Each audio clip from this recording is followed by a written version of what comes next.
Para sahabat, saya akan berbicara mengenai pengangkatan perangkat desa. Ini sebenarnya sudah barang klasik, tetapi saya penting untuk bicara karena di lapangan sering terjadi tarik ulur atau tidak duduk dengan baik ya. Secara prinsip, perangkat desa itu bekerja sampai batas usia 60 tahun.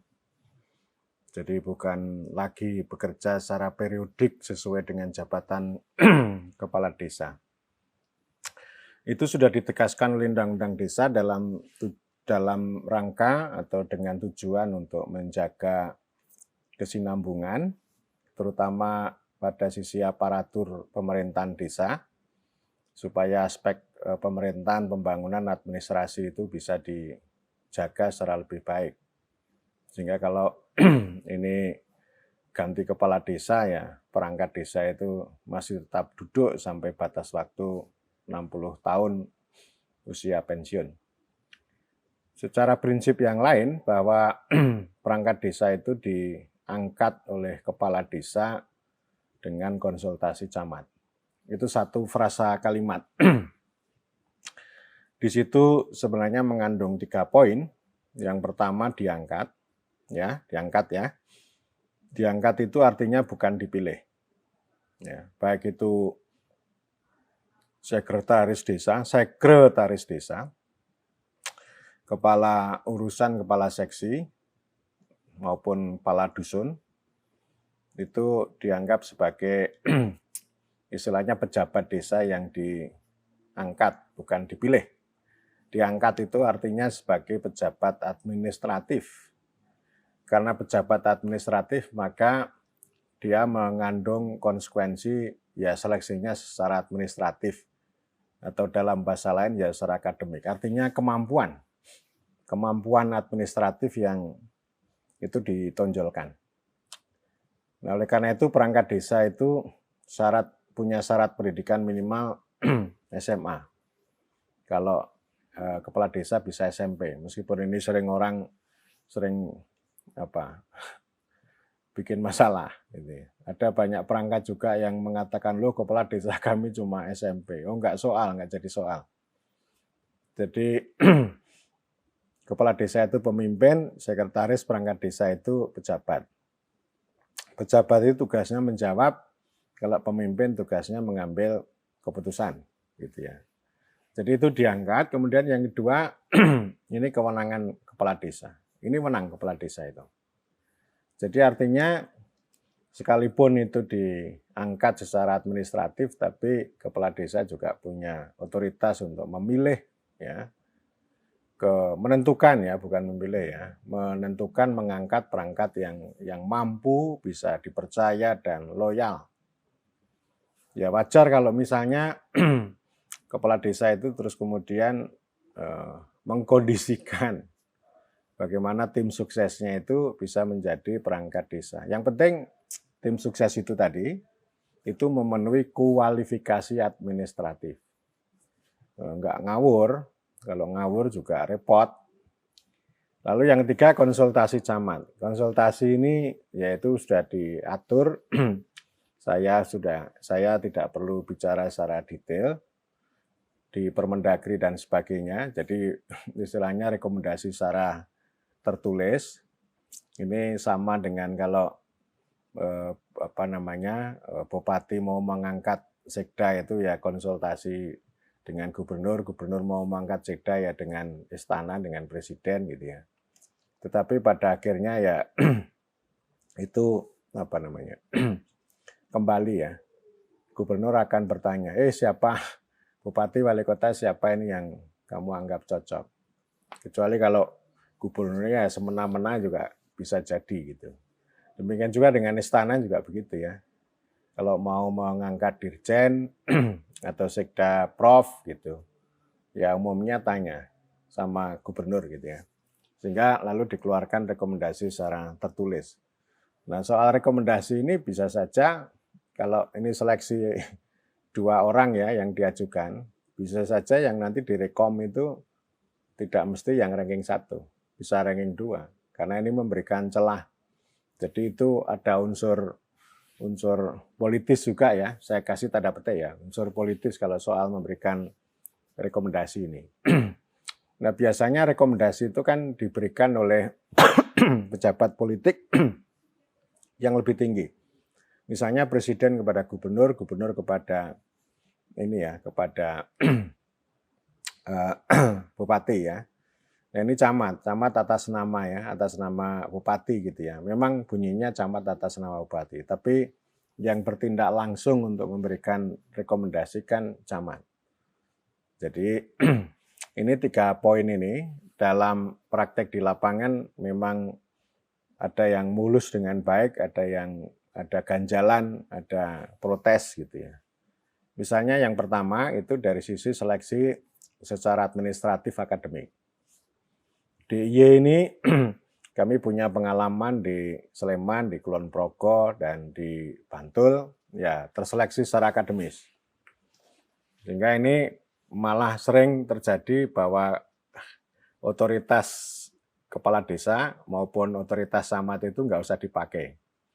Mereka juga takut daripada desak dari berbagai sisi, udahlah diserahkan pada mekanisme seleksi secara akademik. Nanti bisa dipertunjukkan berapa hasilnya secara terbuka sehingga nilai tertinggi itulah yang akan jadi direkom oleh camat lalu diangkat oleh kepala desa. Itu selesai itu, ya. Tapi kan kejadian itu tidak sama. Tidak sama dalam pengertian ya kalau sepenuhnya ini pakai mekanisme seleksi secara administratif, lalu para kepala desa protes, otoritas saya di mana? Ya, saya nggak mau. Ada banyak kepala desa yang seperti itu. Ya. Karena otoritas ini loh, otoritas menentukan mengangkat kepala desa, mengangkat perangkat desa yang sesuai dengan ini ya, visinya kepala desa. Ya memang dalam hal itu nanti bisa bisa 2 sisi sih. Sisi yang pertama bisa mengandung privatisasi kekuasaan, otoritas itu.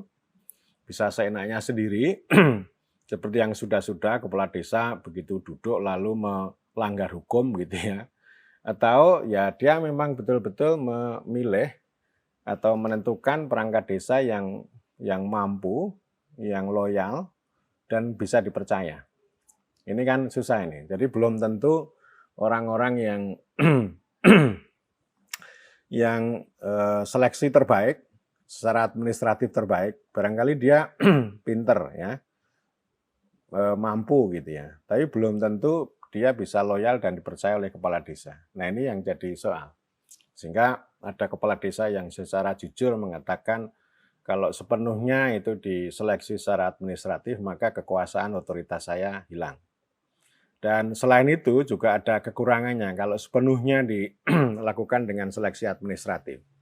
Yaitu tentang kepamongan ya, karena pamong desa ini kan unik, dia beda dengan ASN.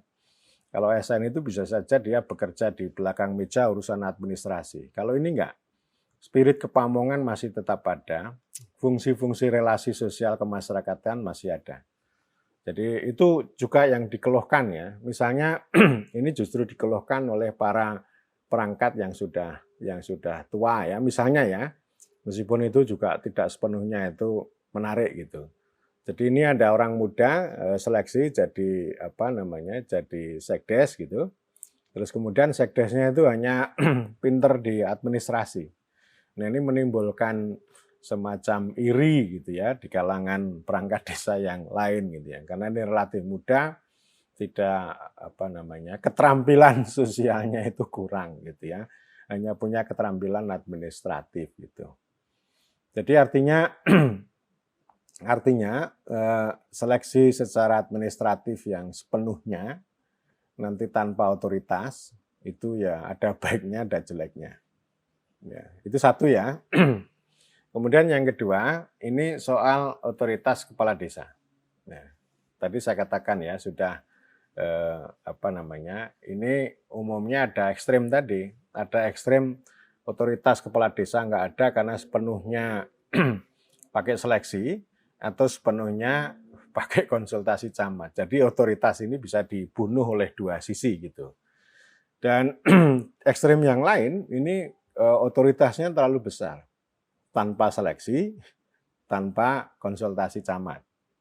Ya, ini ngawur ini. Kalau ini ngawur betul ini. Jadi banyak ini kepala desa itu begitu duduk lalu memecat perangkat yang sudah ada. Itu sebenarnya melanggar hukum. Ya, melanggar hukum, sangat melanggar hukum, dan secara logika nggak masuk akal. Nah, dan ini selalu dibela oleh PPDI. Ya, PPDI melakukan pembelaan, melakukan ini ya, tadi ya, PTWN, class action atau advokasi di PTWN. Ada yang berhasil, ada yang belum, gitu ya. Nah ini nggak benar ini ya, meskipun kepala desa punya otoritas gitu ya, dan otoritas itu ya bisa melakukan privatisasi kekuasaan, bisa juga untuk ini ya, untuk kepentingan. Tetapi yang model-model asal pecat dan kemudian asal angkat itu kecenderungannya untuk privatisasi kekuasaan di tangan kepala desa itu sendiri gitu ya. Lalu yang ketiga itu soal konsultasi camat ya.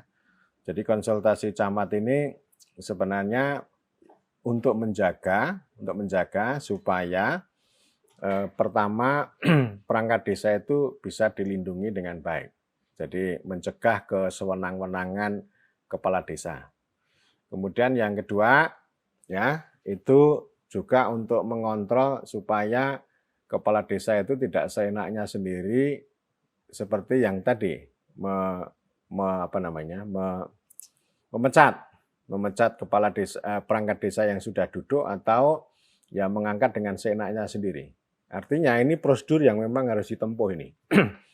Meskipun kepala desa punya otoritas gitu ya untuk memutuskan dan sebagainya, tetapi penting untuk berkonsultasi dengan camat baik pada titik awal maupun pada titik akhir untuk mengambil keputusan gitu ya. Nah, ini satu sisi begitu, tapi di sisi lain konsultasi camat ini kan tidak berdiri di ruang kosong. Ada juga masalah. Misalnya dia diperintah atau dititipi oleh bupati atau oleh pejabat politik atau oleh orang-orang kuat gitu ya. Sehingga ini bisa jadi masalah ini, yang di sini nih. Jadi konsultasi camat itu akan menjadi lebih berkuasa daripada seleksi secara akademik administratif maupun otoritas camat. Ini bisa lebih berkuasa ini ya. Jadi bisa saja misalnya orang yang menang secara akademik itu bisa dibatalkan atau tidak diangkat atau tidak direkomendasi oleh camat. Ya. Jadi ini bermasalah ya. Tetapi ini juga sangat dilema. Ada pihak kepala desa yang mengatakan nggak perlu konsultasi camat, tidak perlu. Karena pengalamannya itu tadi, banyak camat yang kemudian menjadi kaki tangannya bupati itu mengintervensi kewenangan desa. Jadi kewenangan kepala desa menjadi hilang karena campur tangan konsultasi camat. Sebaliknya ada juga kepala desa yang mengatakan bahwa ini konsultasi camat, rekomendasi camat itu diperlukan untuk menghindari supaya kepala desa tidak mengangkat orang-orang yang tidak bermutu. Bahkan ada yang mengatakan begini, jangan sampai kepala desa itu mengangkat bajingan gitu ya, mohon maaf ya, bajingan karena tanpa konsultasi camat. Nah ini tiga-tiga ini ya bisa semuanya bisa plus tapi juga minus. Sebenarnya ini yang paling repot itu kalau konsultasi ini melebihi otoritasnya itu loh, yang berbahaya itu begitu. Dan memang dalam praktek ini nanti kan ada bobotnya ini. Ada bobot, dan itu bobot itu sangat beda-beda antar kabupaten dengan yang lain. Ada yang bobot sepenuhnya itu diberikan pada seleksi, sehingga otoritas sama konsultasi camat itu tidak ada bobot. Ada juga yang modelnya begini, pengabdian 10% ya, pengabdian. Jadi orang yang sudah mengabdi di desa dinilai 10%, artinya kalau orang yang tidak pernah mengabdi berarti 0%. Atau 0 poin begitu. Lalu yang 50% itu seleksi. Seleksi ya, seleksi itu bisa macam-macam, seleksi administrasi, nanti ada multiple choice tentang Undang-Undang Desa, Pancasila, Undang-Undang Dasar 45, pengetahuan lokal dan sebagainya, itu terserah lah, itu tim seleksi. Kemudian juga ada tes secara ini ya, dengan wawancara atau dengan ini ya, praktek pidato dan sebagainya. Itu 50%, lalu kepala desa itu melakukan wawancara, itu diberikan bobot 40%. Nah, saya yang paling tertarik yang komposisi ini ya, 10 pengabdian, 50% seleksi administratif akademik, lalu otoritas kepala desa itu diberikan bobot 40%. Jadi akan ketemu, nanti akan dijumlah. Akan dijumlah itu saya kira lebih adil gitu ya. Lalu camat gimana? Ya camat tidak perlu diberikan diberikan nilai gitu ya. Diberikan bobot karena ini kan nanti dia akan melihat hasil-hasilnya itu tadi kan, karena dia kan bukan camat tidak punya otoritas untuk mengangkat maupun untuk menyeleksi, tetapi dia bisa memberikan rekomendasi, ada proses dialektika antara kepala desa dan camat. Jadi misalnya ini ada dua pemenang terbesar disampaikan kepada camat begitu, ya nanti kemudian diambil keputusan siapa yang akan diangkat. Tetapi ada baiknya juga, dan ini ada pengalaman di beberapa kabupaten bahwa aturannya sudah dibuat, dikunci sejak awal bahwa camat itu tidak bisa main-main dengan otoritasnya. Artinya begini, 10% pengabdian, 50% itu seleksi administratif, lalu 40% itu bobot untuk otoritas kepala desa melalui wawancara. Kemudian nanti akan disampaikan ya, ini nomor 1, nomor 2, disampaikan pada camat, lalu camat itu dikunci untuk memberikan rekomendasi pada nomor 1. Nah, jadi itu saya kira clear. Artinya ini yang mau saya katakan bahwa 3 poin ini hasil diskusi kami dengan para perangkat maupun dengan Ari Sujito itu kita penting untuk memperhatikan etik. Ya, etik ya, etika lah gitu ya. Nah, etika itu soal seleksi tadi, baik itu soal pengabdian maupun seleksi administratif itu soal etik ya. Yang kita perhatikan di situ, kita berikan bobot ya.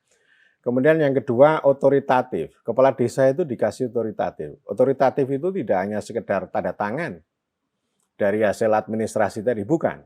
Tetapi ya mengambil keputusan, melakukan wawancara, memberikan nilai kepada para calon perangkat desa itu namanya otoritatif. Jadi dia ikut menyeleksi juga ya. Jadi karena nanti dia yang akan mengangkat gitu. Jadi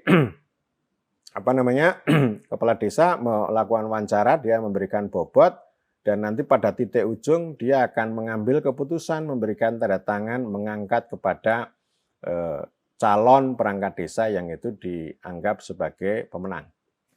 Itu otoritatif ya, nomor 2. Nomor 3 itu normatif. Ini camat. Sebagai posisinya normatif, camat tidak perlu diberikan bobot ya. Tetapi normatif itu maksudnya bahwa camat itu memastikan bahwa proses seleksi perangkat desa itu prosedural. Tidak ngawur, tidak serampangan, ada pembicaraan sejak awal, kepala desa ngomong sama camat, Pak Camat, Bu Camat, kami mau melakukan seleksi perangkat desa. Itu sudah prosedur.